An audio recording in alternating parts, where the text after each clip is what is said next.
Ivory Coast is boiling and on fire, and the world is barely watching. The president is missing, the internet is cut off, the military is splitted, and thousands are in the streets demanding change. This isn't just a cool rumor, this is a reckoning. It all escalated on May 19th. President Alassane Ouattara vanished from public views. Reports say his guards abandoned their posts. Now we know that the international powers, most notably France and the United States, are actively seeking ways to suppress President Ibrahim Traore of Burkina Faso. Why? Because it's awakening African nations to decades of foreign manipulation and control. Democracy as implemented in Africa has not brought about development or liberation. Instead, it has often served as a neo-colonial tool, an illusion of choice used to extract wealth and power from the people. Recently, Western powers were seeking a base from which to attack Burkina Faso. Soon after, an attack was launched by Fulani from the northern region of Burkina Faso that resulted in the death of over 100 civilians. The country has been under relentless pressure, both physically and through coordinated media attacks. The streets of Abidjan are in chaos. Protesters are flooding government buildings. The military is divided, and this is no ordinary political crisis. It's a psychic shift. The unrest isn't just about power, poverty, or corruption. It's a reckoning with Western and French influence in Africa. The rise of American military presence and the growing outrage among a digitally connected, disenfranchised population. The entire internet infrastructure of the country has been shut down. What's even more startling is that Ivory Coast was the only African nation that permitted the US to use its land as a launch pad for potential operations against Burkina Faso. Now, thousands of Ivorians have taken to the streets demanding Ouattara's resignation, citing years of human rights abuse, corruption, and economic stagnation. Three key events have pushed the population to the brink. 1.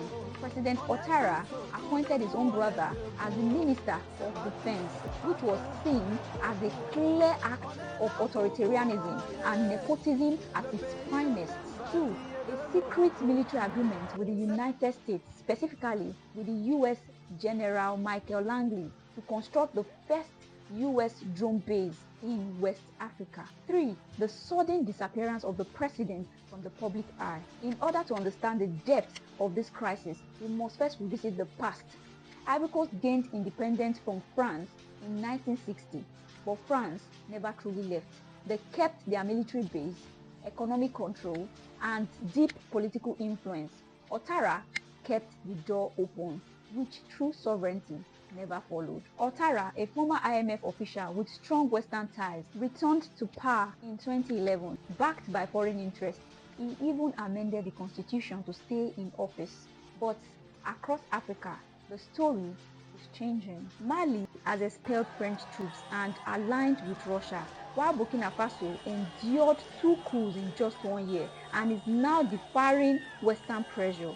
Also, Niger hoisted its pro-Western leader just last year. Now, Ivory Coast, once considered West Africa's most stable nation, is standing on the edge of transformation. So the shared theme is a rejection of foreign domination and a cry for real sovereignty.